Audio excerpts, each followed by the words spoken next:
So friends, अभी मैंने एक one on one call finish की है और उस कॉल के बाद मैंने कहा इसके ऊपर एक वीडियो बननी चाहिए, क्योंकि जो साहब बात कर रहे थे मुझसे उनकी इन्वेस्टिंग नॉलेज काफ़ी अच्छी थी, but the thing that he was lacking was consistency और माइंडसेट। तो इस बात पे मैंने उनको अपना पूरा एक जर्नी, जो मेरी इन्वेस्टिंग की जर्नी थी, वो मैंने बताई उनको, और मैंने कहा कि इसके ऊपर मैंने बात की भी है मल्टीपल वीडियोस के अंदर, बट क्योंकि इस चैनल के ऊपर ऑलमोस्ट 1200 लॉन्ग फॉर्म वीडियोस आपको नज़र आएंगी, तो उसके अंदर हो सकता है बहुत सारी चीज़ें स्किप हो जाया करें। तो ये स्टोरी मैंने पहले बताई भी है, but still I want to tell this again. मैं सर्वा की बात कर रहा हूँ इस वीडियो के अंदर, तो सर्वा के ऊपर भी क्या इन्वेस्टमेंट करनी चाहिए, नहीं करनी चाहिए। मैं वॉर सिचुएशन की बात कर रहा हूँ, यहाँ पर यूएई के अंदर इस वक्त एक वॉर का सिनेरियो बना हुआ है, तो लोग अपनी इन्वेस्टमेंट्स को लेके बहुत ज़्यादा परेशान होते हैं।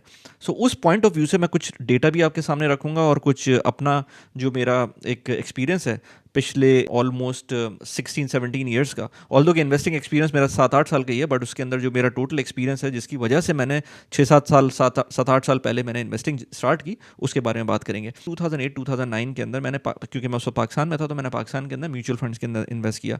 म्यूचुअल फंड में जब मैंने इन्वेस्ट किया तो मेरा कोई माइंडसेट नहीं था। मुझे सिर्फ ऑफिस के अंदर कोई एक साहब आए थे, उन्होंने कहा कि आपको इन्वेस्ट करना चाहिए, थोड़ी सी उन्होंने बातें बताई। कुछ फ्रेंड्स थे हमारे ऑफिस के अंदर, कोलीग्स थे, उन सब ने कहा कि चलो हम इन्वेस्ट करते हैं, हम देखते हैं। हमने एसआईपी उस वक्त नया नया सीखा था, तो हमने कहा था एसआईपी करेंगे हम। हर महीने हम पैसे डाल रहे थे उसके अंदर, और जाहिर सी बात है उस वक्त हमारी सैलरीज इतनी ज़्यादा नहीं थी, तो हमने जितने पैसे भी डाले, अपनी जो इन्वेस्टेबल अमाउंट था, मेरे ख्याल से आज अगर मुझसे कोई पूछे तो मैं उससे बिल्कुल भी किसी को रिकमेंड नहीं करूँगा, उस लेवल पे पैसे मैं इन्वेस्ट कर रहा था। आफ्टर टैक्स मेरी सैलरी उस वक्त ऑलमोस्ट कोई 100,000 पाकिस्तानी रुपीज़ थी। उस टाइम पर मैंने कमिट कर लिया कि मैं 40,000 रुपीज़ अपने इन्वेस्ट करूंगा म्यूचुअल फंड में, जो कि स्टॉक से रिलेटेड होंगे। बट हुआ ये कि जब हम इन्वेस्ट कर रहे थे, ये बात है 2009 के दरमियान की, तो मार्केट, जो स्टॉक मार्केट है, वो नीचे जाना शुरू हो गई। और मैं अभी आपको चार्ट्स पे भी दिखाऊंगा, तो ऑलमोस्ट हमको एक टाइम पर 50-60% के लॉसेस नज़र आना शुरू हो गए, जो हमने पहली इन्वेस्टमेंट की थी। ऑल्दो कि हम एसआईपी कर रहे थे, तो उसके अंदर हमारे एवरेजिंग आउट हो रही थी, बट ओवरऑल मुझे याद पड़ा है कि 40-50%, और जो पहली इन्वेस्टमेंट की थी, जो पहले मंथ में इन्वेस्टमेंट की थी, उसके अंदर 50-60% का हमें लॉस था। और ये चीज़ हम रियलाइज़ कर ली हमने कि एक साल के अंदर यार ये तो सिर्फ लॉस ही हो रहा है, और इसमें मार्केट तो ऊपर जा ही नहीं रही है। हमने अपने पैसे पुल आउट कर लिए थे। ये बात हो गई 2008-2009 की। उसके बाद मैं यूएई आया था 2009 के अंदर। उसके बाद 2011 में हमारे office colleague, again different set of office colleagues थे वहाँ पर, लेकिन हमें एक चीज़ नहीं पता चली कि हम ट्रेडिंग कर सकते हैं। अब ट्रेडिंग में कुछ लोगों ने पैसे बनाए हुए थे, और उन्होंने अपनी बातें बताई कि भाई मैंने तो एक हफ्ते के अंदर ही $2,000 बना लिए। अब जाहिर सी बात है, इस तरह की बातें सुन के बहुत अच्छा लगता है। आजकल के ज़माने में क्रिप्टो के लोग भी इस तरह की बातें कर रहे होते हैं, बट वी नो कि इट्स नॉट दैट सिंपल। जब ट्रेडिंग कोई करता है, तो ये नोन फैक्ट है कि आपको 95% ऑफ द टाइम आप पैसे लूज कर रहे होंगे, या 95% of the people would lose money if they are trading. तो 5% या इससे भी इवन कम लोग जो हैं वो पैसे बना रहे होंगे, और वो भी लॉन्ग टर्म के अंदर इंडेक्स को बीट नहीं कर पाएंगे। इंडेक्स क्या होता है वो भी अभी बात करते हैं। 2011 में जब दोबारा से इन्वेस्टमेंट स्टार्ट की, तो गलती ये कि वो इन्वेस्टमेंट नहीं थी, वो ट्रेडिंग थी। एक प्लेटफॉर्म लिया, सीएफडी प्लेटफॉर्म था, उसके अंदर हमें लेवरेज मिल रहा था, और मैंने खुद $10,000 इन्वेस्ट किए। और इमेजिन करें, ये वो $10,000 थे जो मुझको पहली दफ़ा यूएई के अंदर इतने पैसे जमा हो गए थे कि मुझे अपने बैक होम घर लेना था, और उस घर को मैंने फंड करना था, और उसके कुछ पैसे मैंने इन्वेस्ट किए। And those funds completely got lost, because पहले हफ्ते के अंदर $2,000 तो बना लिए थे, बट एज एसेट के जो ट्रेडिंग होती है उसके अंदर पैसे लोग ज़्यादातर लूज़ करते हैं। और मेरे जितने भी ऑफिस कोलीग्स थे, उन्होंने सब ने जो ट्रेडिंग थी वो छोड़ दी थी, क्योंकि हमने जो $10,000 बनाए, जो इन्वेस्ट किए, जो मैंने $10,000 इन्वेस्ट किए, उसके अंदर वो $12,000 बने, और उसके बाद इवेंचुअली वो $6,000 हुए, $5,000 हुए, और इवेंचुअली वो ज़ीरो पे पहुंच गए थे।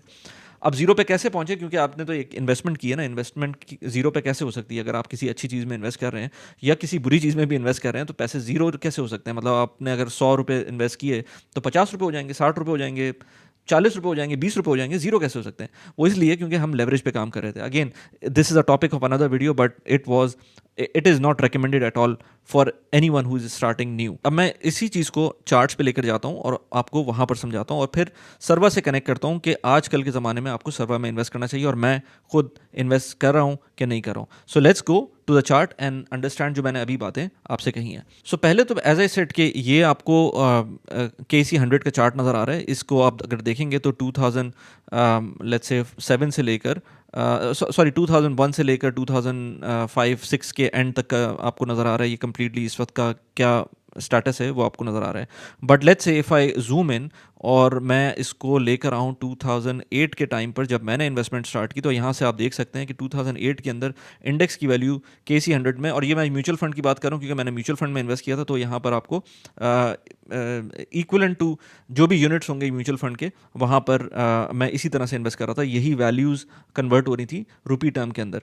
सो यहाँ पर 13,930 का इंडेक्स था, हमने इन्वेस्टमेंट स्टार्ट की, इन्वेस्टमेंट करते रहे और यहाँ पर आप देख रहे हैं कि 2009 के स्टार्ट के अंदर ये इन्वेस्टमेंट जो 13,000 के इंडेक्स के ऊपर थी या 15,000 के इंडेक्स पे एक टाइम पर थी, वो पहुँच गई थी ऑलमोस्ट 5,600 के इंडेक्स के ऊपर। सो इमेजिन कर सकते हैं कि कोई नया बंदा अगर इन्वेस्ट कर रहा है तो वो अपने पैसों को इस तरह से ड्रेन होते हुए देखेगा तो उसको क्या फीलिंग आएगी। तो 6-8 महीने मैक्सिमम 1 साल के अंदर हमने अपनी इन्वेस्टमेंट जब इस पॉइंट पर पहुंचे, हमने कहा यार इसका कोई फ़ायदा नहीं है, ये फजूल की बातें, and just liquidate our investments और हम छोड़ देते हैं। अब मैं इस चार्ट पे दोबारा आऊँगा, but let me go to the S&P 500 chart जिसके अंदर हमने इन्वेस्टमेंट की थी, ट्रेडिंग की थी 2010-11 और के दरमियान। सो 11 के अंदर आप यहाँ देख सकते हैं कि कोई एज सच इसके अंदर अप एंड डाउन तो नज़र आ रहा है, बट एज सच कोई यहाँ पर कोई बहुत ज़्यादा लॉस या बहुत ज़्यादा प्रॉफिट नज़र नहीं आ रहा है। लेकिन हो क्या रहा था, क्योंकि हम लेवरेज के ऊपर थे, तो हमने जब भी कोई ट्रेड लेते थे तो उसके अंदर हमें क्लोज करनी होती थी दिन के अंदर, या ये तो पता ही नहीं था कि क्लोज करनी होती थी। ये मैंने अमाना के ऊपर वीडियो बनाई थी, तो उसके अंदर भी मैंने डिस्कस किया था, जिक्र किया था कि किस तरह से ट्रेडिंग के अंदर अगर आप ट्रेड कर रहे हैं तो क्या क्या चीज़ें उसमें इंपॉर्टेंट है, वो वीडियो जाके देख सकते हैं आप। बट इसके अंदर आपको यहाँ नज़र आ रहा है कि एज सच कोई बहुत ज़्यादा अप एंड डाउन नहीं था। इसमें हम अपनी गलती कर रहे थे क्योंकि इसके अंदर जो भी स्टॉक लेते थे, जो भी कमोडिटी लेते थे, उसको बाइंग एंड सेलिंग के पॉइंट ऑफ व्यू से लेते थे और शॉर्ट टर्म के ऊपर हम लूज़ कर रहे थे अपने पैसे। और ये जो CFD प्लेटफॉर्म्स होते हैं, ये मेक श्योर करते हैं कि आपके पैसे आप विन ना कर सकें। वो कहते हैं ना कि हाउस ऑलवेज विंस, तो वो यही सिचुएशन होती है CFD प्लेटफॉर्म्स की। सो इसके अंदर तो कोई as such up and down नहीं था। इसके अंदर जो क्वालिटी स्टॉक ले या जो चाहे किसी तरह की भी कमोडिटी ली हो उस टाइम पर, वो लॉस के अंदर थी मेरे पास। अब मैं आपके पास दोबारा से इस चार्ट पे आता हूँ, KC 100 के चार्ट के ऊपर, क्योंकि हुआ ये कि मैंने 2018 के अंदर थोड़ा सा मैंने देखना शुरू किया, इन्वेस्टमेंट्स को समझना शुरू किया।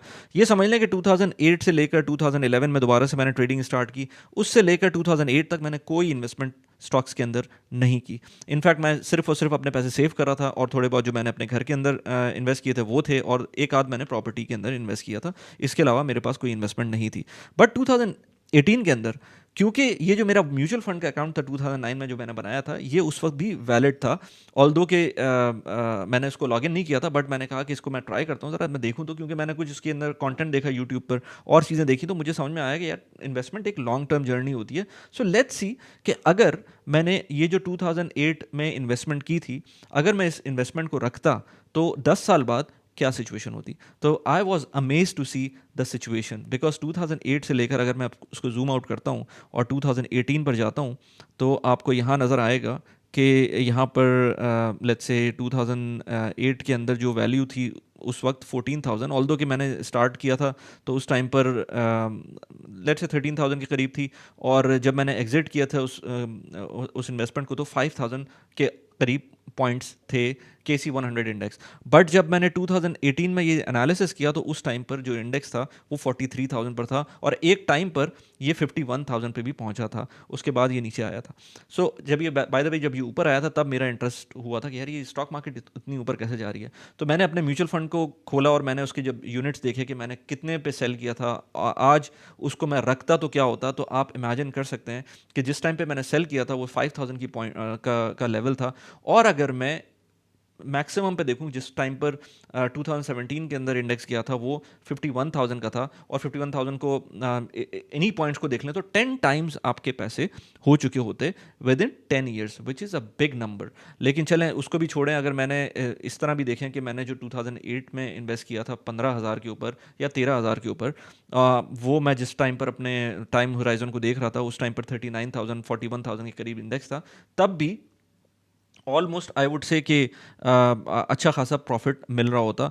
आई वुड से कि अराउंड 3 टाइम्स 4 टाइम्स के करीब आपको प्रॉफिट आराम से मिल रहा होता। So that open my eyes because यहाँ पर डॉलर डिप्रिशिएट हुआ था, सॉरी रुपी डिप्रिशिएट हुआ था, बट स्टॉक मार्केट ने आपको फिर भी इतना अच्छा रिटर्न दिया था कि वो डॉलर टर्म्स भी फिर भी बहुत एक डिसेंट रिटर्न था। और मैं वही सोच रहा था कि यार मैंने ये क्या किया, क्योंकि फिर मैंने ये भी देखा कि मैंने जो अपने घर में इन्वेस्टमेंट की थी उसके क्या रिटर्न्स हैं, जो मैंने और इन्वेस्टमेंट्स देखता रहता हूँ उसके क्या रिटर्न्स हैं, और बाय द वे उस वक्त गोल्ड के अंदर भी इतने अच्छे रिटर्न्स नहीं थे। सो मैंने कहा यार ये stock market is something which is for long term. और फिर जब मैंने जूम आउट किया, अब जब मैंने पीछे से देखना शुरू किया, और क्योंकि अभी तो अब तो खैर उसको देखना it would not be correct, but I would say कि मैंने अगर 2002 से देखा हो कि कितने उसके इंडेक्स के ऊपर था, और जब मैं 2018 में देख रहा था उस वक्त क्या इंडेक्स था, तो आई वॉज अमेज टू सी कि क्या अपॉर्चुनिटी हमने मिस कर दी है इसके अंदर। अच्छा यही नहीं, अब मैं क्योंकि यूएई के अंदर था, ये तो मैंने बात कर ली पाकिस्तान से रिलेटेड, लेकिन मैं यूएई के अंदर था, यूएई के अंदर मैं देख रहा था कि यहाँ पर भी क्योंकि हमारे पास यूएस के मार्केट का एक्सेस है, तो अगर मैं अब मुझे समझ में आ गया था कि अब मुझे लॉन्ग टर्म देखना है। तो 50 ईयर्स का ट्रेंड जब मैं देखूं तो मुझे नज़र आ रहा है कि 2000 अभी लेट्स से हम 2018 की बात करें तो 2018 के अंदर S&P 500 2700 के इंडेक्स के ऊपर मौजूद था, और अगर हम इसको लेट्स से 2000 के पास देखें तो 18 साल के अंदर भी आपको काफ़ी अच्छे रिटर्न्स मिले हैं, ये डॉलर टर्म्स के अंदर हैं। सो मैंने कहा इसका मतलब ये है कि आपको इस तरह की इन्वेस्टमेंट्स के अंदर कॉन्स्टेंटली इन्वेस्टेड रहना है, तब जाकर आपको कोई रिटर्न नज़र आता है। अप्स एंड डाउन्स आपको यहाँ नज़र आ रहा है चार्ट के अंदर किस तरह से आए। लेट्स से 1982 के अंदर, 1981 के अंदर अप्स एंड डाउन्स आए थे, 87 में आए थे, फिर उसके बाद .com बबल बर्स्ट हुआ था, उसके बाद डाउनफॉल हुआ था, फिर उसके बाद ग्लोबल फाइनेंशियल क्राइसिस आया था, यहाँ डाउनफॉल हुआ था, फिर कोविड के टाइम पर यहाँ पर आपको नज़र आ रहा है कि छोटा सा ब्लिप है। हालांकि आपको याद होगा कि कोविड के अंदर किस तरह से पैनिक क्रिएट हुआ था। जब इस जूम्ड आउट चार्ट को देखेंगे तो आपको नज़र आएगा कि कितना ज़्यादा इम्पैक्ट उसके अंदर यहाँ पर नज़र आ रहा है। अगर मैं 50 ईयर्स का चार्ट देखूंगा तो इनफैक्ट कोविड के टाइम पर तो कोई एज सच डिप यहाँ पर बहुत ज़्यादा नज़र ही नहीं आ रहा। ये बाय द वे ये कोविड का टाइम का डिप है, ये एज सच आपको कोई नॉर्मल सी ब्लिप नज़र आ रही है। इसी तरह से आगे भी आप देखेंगे तो अभी एक वॉर चल रही है, तो वॉर के अंदर भी आई वुड अज्यूम कि ये एक छोटी सी ब्लिप होगी। ये है क्या बाय द वे, चार्ट किस चीज़ को डिपिक्ट कर रहा है? ये S&P 500 जो टॉप 500 कंपनीज हैं यूएस की, उसको डिपिक्ट कर रहा है। मैं अभी ये भी बात करता हूँ कि आपको वाकई में टॉप 500 कंपनीज के अंदर ही इन्वेस्ट करना चाहिए यूएस के अंदर, या कोई और भी ऑप्शंस हैं।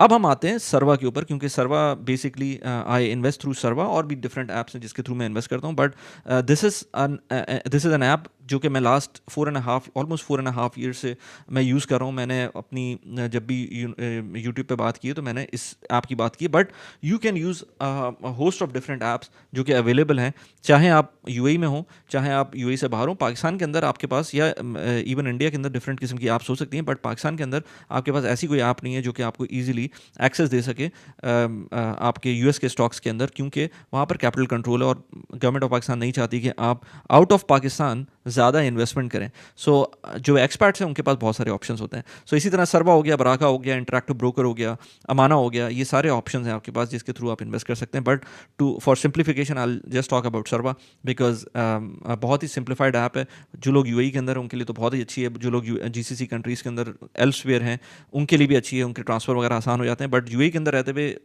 इट हैज़ डिस्टिंक्ट एडवांटेज कि आपको जो पैसे आप ट्रांसफ़र करते हैं उसके अंदर बहुत ज़्यादा जो ट्रांसफ़र चार्जेस हैं वो नहीं लगते। So let me go to Sarwa's app and then हम उसके अंदर और डिटेल में बात करते हैं। और अगेन जो वीडियो का टॉपिक था वो यही था कि should you keep on investing, because मैंने तो बात की, मैंने अपने चैनल के ऊपर ऑलमोस्ट कोई मेरे ख्याल से 15-20 वीडियो से ज़्यादा ही बना ली होंगी सर्वा की अब तक। So you can see the track record, और उसके अंदर मैंने किस तरह से अपना पोर्टफोलियो ग्रो किया है। And this is not the only app that I invest through, उसके अंदर और बहुत सारे ऑप्शंस आपको मिलते हैं। तो अभी मैंने ये सर्वा की ऐप खोली है, मेरा पोर्टफोलियो इस वक्त डाउन है क्योंकि वॉर की वजह से इस वक्त काफ़ी चीज़ें डाउन हैं। So I again this is from my side the conviction, I will show you के कोई इतना मसला नहीं है अगर पोर्टफोलियो डाउन होता है, अप एंड डाउन आते रहते हैं। If you just keep on investing in quality stocks, quality not only stock, quality assets, quality ETFs, तो फिर आपको परेशान होने की ज़रूरत नहीं होती है। थोड़ा सा सर्वा के बारे में मैं बता दूं आपको। ये तो कंबाइंड आपको एक चार्ट नज़र आ रहा है। सर्वा के अंदर 3 मॉड्यूल्स हैं, सर्वा सेव, सर्वा इन्वेस्ट, सर्वा ट्रेड। सर्वा सेफ के बारे में बात नहीं करते। सर्वा सेफ जो है ना बेसिकली एक it act as a bank account. आप उसके अंदर रखेंगे तो आपको कुछ प्रॉफिट मिल रहा होगा एनुअल बेसिस के ऊपर, लेकिन एज सच कोई बहुत अच्छा प्रॉफिट नहीं होता। तो I would just keep it as a bank account अगर मुझको कभी कुछ पैसे इसके अंदर रखने हैं।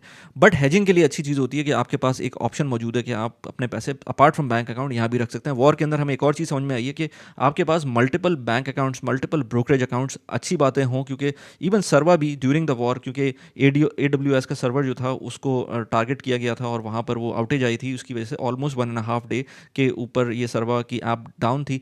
आज भी आफ्टर 11 डेज ऑफ वॉर, इस वक्त भी जब मैं वीडियो बना रहा हूँ, आज क्या डेट है, आज 12 मार्च है, आज भी कुछ बैंक्स की ऐप इस वक्त भी डाउन है just because of that outage. लेकिन सर्वा 1.5 दिन के अंदर आ गया था ऑनलाइन। बराका भी एक और ऐप है जिसमें मैं इन्वेस्ट करता हूँ, वो भी ऑलमोस्ट 1 से 2 दिन के अंदर वापस आ गई थी। इसी तरह से अमाना भी, आई थिंक अमाना में तो ऐसा बहुत ज़्यादा आउटेज भी नहीं थी। इसी तरह से जो इंटरैक्टिव ब्रोकर है, इंटरैक्टिव ब्रोकर क्योंकि आउटसाइड द UAE है तो वहाँ पर तो कोई आउटेज नहीं आती। इसीलिए मैं कहता हूँ कि आपके पास मल्टीपल ब्रोकरेज अकाउंट्स होने चाहिए। आपको अगर सर्वा के अंदर, बराका के अंदर, इंटरैक्टिव ब्रोकर के अंदर किसी में भी अपना अकाउंट खोलना है तो मेरा रेफरल लिंक नीचे दिया हुआ है। इसके अंदर आपको अप टू 3000 दिरहम्स का रेफरल बोनस मिल सकता है if you use my referral code. Terms and condition applies of course, चाहे वो बराका की हो चाहे वो सर्वा की हो, वो ज़रूर देखिएगा।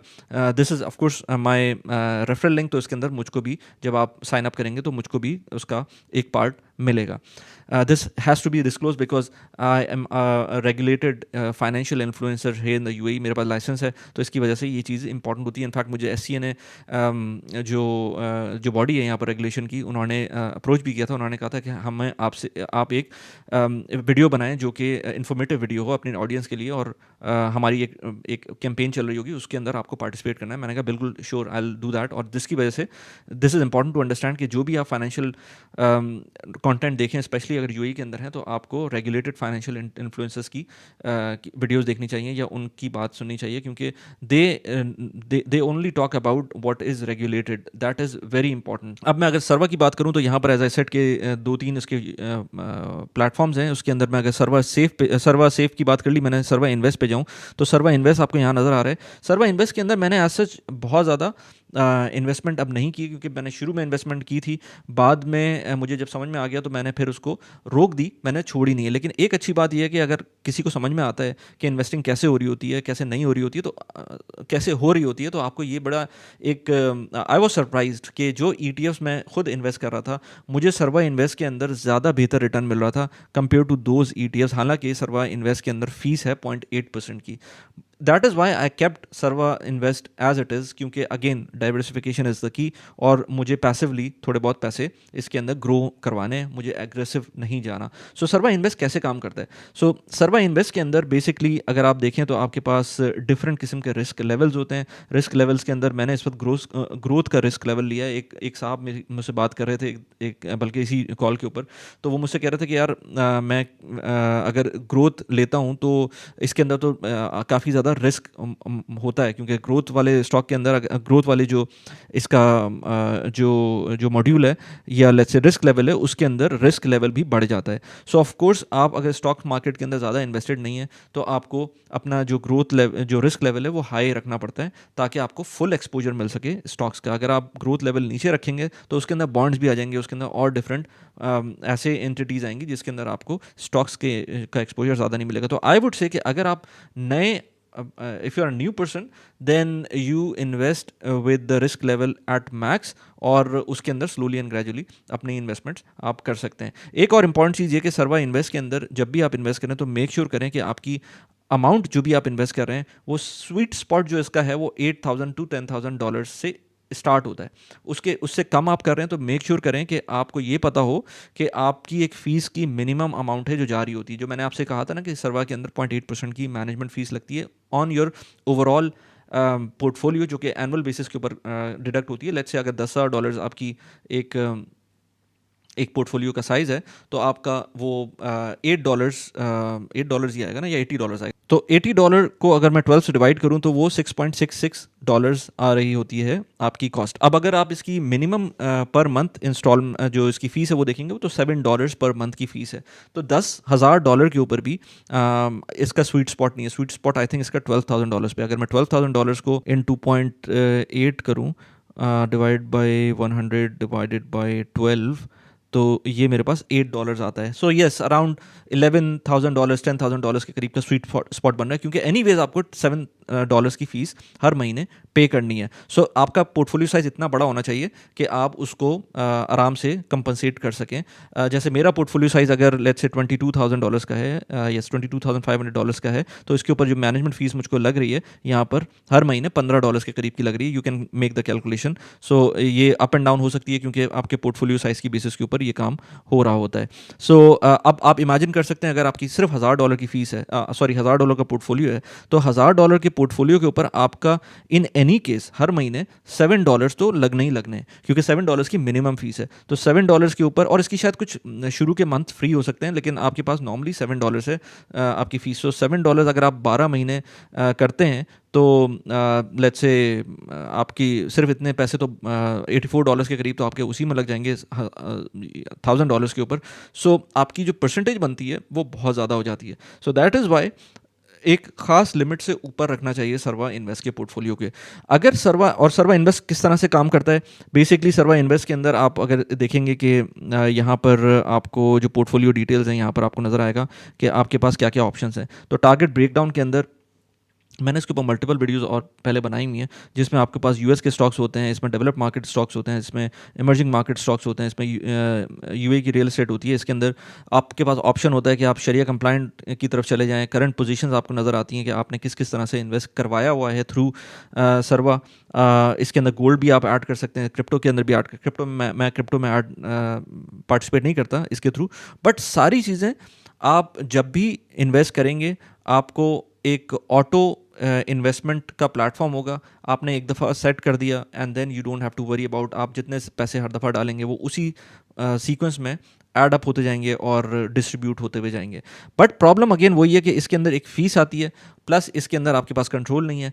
अगर आपको खुद से इन्वेस्ट करना है, आपको लेट्स से एप्पल के अंदर इन्वेस्ट करना है, अमेजॉन के अंदर इन्वेस्ट करना है, तो ये this is not possible through सर्वा इन्वेस्ट. अब अगर आपको कंट्रोल चाहिए और छोटी अमाउंट से इन्वेस्ट करना है, बट आपको समझ में आ गया कि कैसे इन्वेस्ट करना है, क्योंकि छोटी अमाउंट से इन्वेस्ट करने का मतलब ये नहीं है कि आपके पास एक्सपीरियंस नहीं है. एक्सपीरियंस होना चाहिए, थोड़ा बहुत आपको पता होना चाहिए कि कहाँ पर इन्वेस्ट करना है, क्या आपकी के टारगेट्स हैं.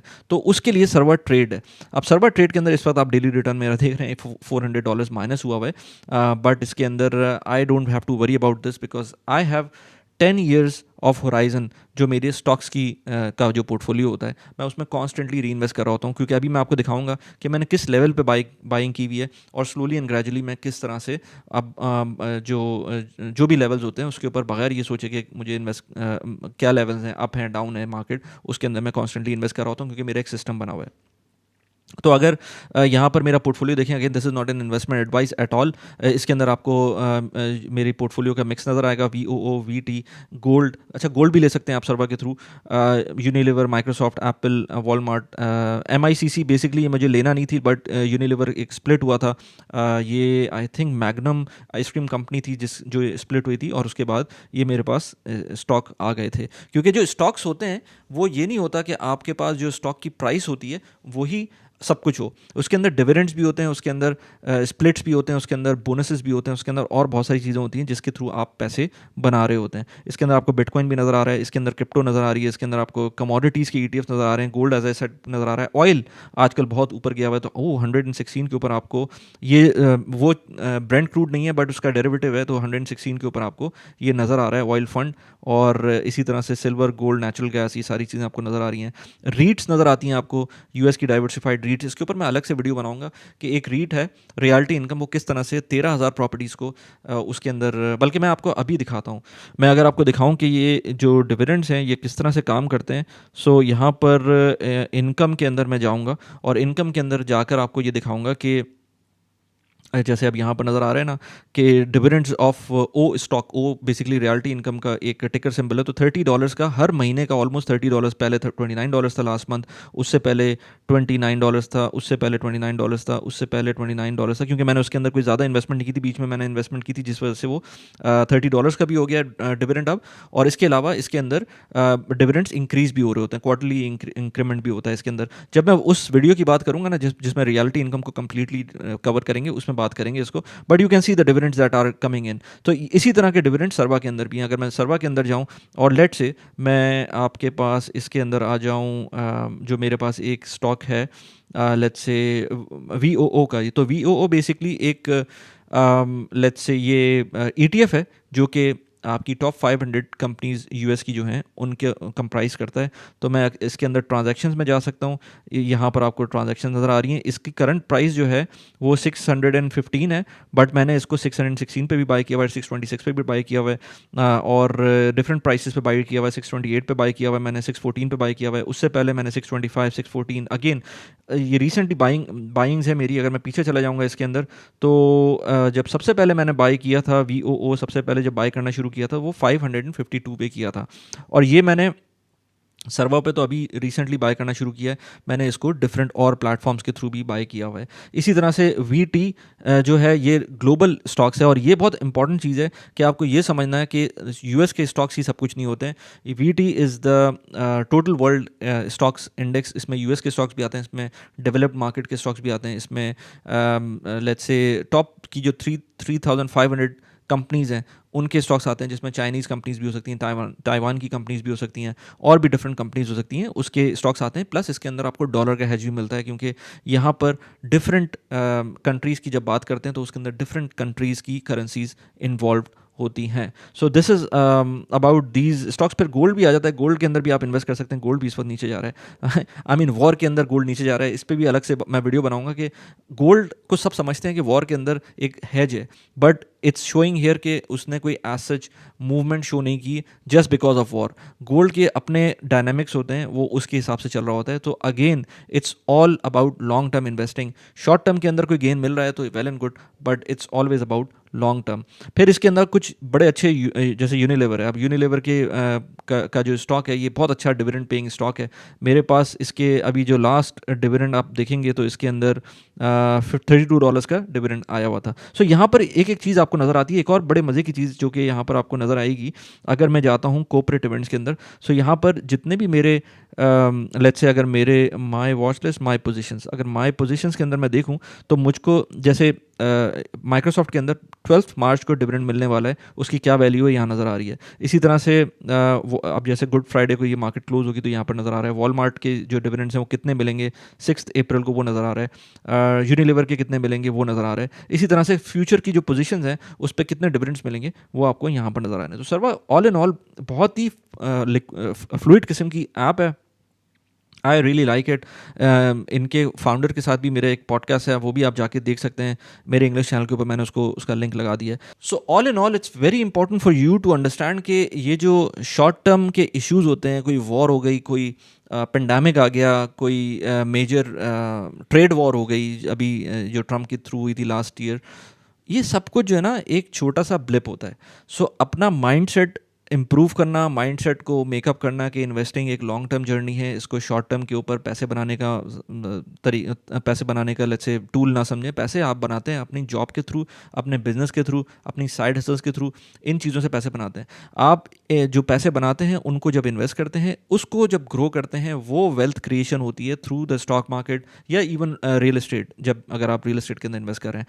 सो ये चीज़ें आपको इमीडिएट आपको पैसे बना के नहीं देंगे, क्योंकि जो इनके रिटर्न्स होते हैं वो somewhere between let's say 7 to 10% के दरमियान साल के रिटर्न्स होते हैं। तो अगर आप 100,000 दिरहम्स लगा रहे हैं लेट्स से, तो आपको साल के अंदर 10,000 दिरहम मिल जाएंगे, 8,000 दिरहम मिल जाएंगे, कभी कभी वो नेगेटिव भी हो सकते हैं। So but it can be 15,000 dirhams, और किसी साल हो सकता है वो जीरो पे हो या नेगेटिव पर हो आपके रिटर्न्स। सो इनको इसी तरह से देखना चाहिए। इनको इस तरह से नहीं देखना चाहिए कि आप कॉन्स्टेंटली इनके अंदर इन्वेस्ट करें और इमेजिन करें कि आपको हर साल कुछ ना कुछ ज़बरदस्त किस्म का रिटर्न मिलेगा। ये हो भी सकता है। जैसे मैं अब्दुल रहमान नजम से बात कर रहा था, तो उनका एक कम्युनिटी है, उसके अंदर वो लोग सिग्नल्स भी देते हैं, उसके अंदर वो लोग लेट्स से टीच भी करते हैं बहुत सारी चीज़ें।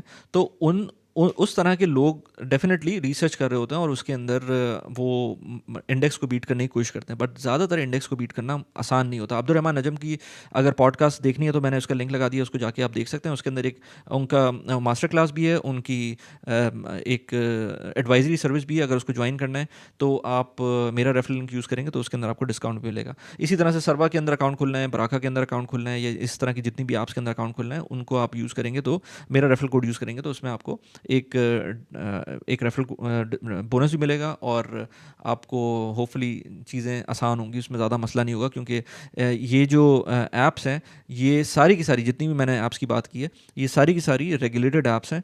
तो ना सिर्फ ये यूएई के अंदर रेगुलेटेड है, बल्कि ये ग्लोबली भी जो इनके फंड्स हैं, जो आपने पैसे इन्वेस्ट किए हैं, वो इन ऐप्स के पास नहीं जाते, ये इनकी जो कस्टोडियन ब्रोकर है ये उनके पास होते हैं। So this is also very important to understand कि अगर कोई प्रॉब्लम होती भी है तो आपके पैसे सेफ हैं।